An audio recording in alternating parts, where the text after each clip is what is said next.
அஸ்ஸலாமு அலைக்கும். ஷாப்ஸில் இருந்தால் அண்டர் 400க்குள்ளே ஜுவல்லரி தான் பார்க்க போகிறோம். சப்ஸ்கிரைப் பண்ணி வீடியோ பார்க்க ஆரம்பிங்க. இதே மாதிரி நிறையா வீடியோ போட்டிருக்கேன், நம்ம சேனலை செக் பண்ணுங்கள். வெயிட் பண்ணி பாருங்கள். ஒரு சம்பவமே பண்ணிட்டாங்க. ரொம்ப நாளாகவே எங்கள் அம்மாவுக்கு அட்டிகை போடணுன்ட்டு ஆசை.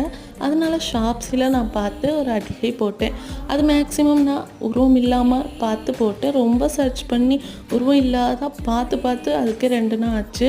அப்படி பார்த்து போட்டது உருவம் உள்ளதே வச்சு விட்டா எப்படி இருக்கும், அந்த மாதிரி தான் இருந்துச்சு. இது ஆர்டர் போட்டு கைக்கு கிடைக்க ஒரு 7 நாள், அது ரிட்டர்ன் பண்ண 7 நாள், ரீஃபண்ட் வர ஒரு 2 நாள், இப்படி எங்களுக்கு ஒரு 15 நாள் 16 நாள் வேஸ்ட் ஆயிடுச்சு. போட்டதுக்கும் வந்ததுக்கும் ஃபுல்லாக டிஃப்ரெண்ட்டாக இருந்துச்சு. பட் இது நிறையா பேர்த்துக்கு பிடிக்கும், நல்லா தான் இருக்குது. வேணா கம்யூனிட்டி போஸ்ட்டில் லிங்க் கொடுக்குறேன், செக் பண்ணிக்கோங்க. பட் எங்கள் அம்மாவுக்கு பிடிக்கல. ஆன்லைனில் ஆர்டர் போட்டு இந்த மாதிரி சொதப்பிருக்கான்ட்டு உங்களுக்கு எக்ஸ்பீரியன்ஸ் இருந்தால் கமெண்ட் பண்ணுங்கள். அடுத்த வீடியோவில் பார்க்கலாம். பாய்.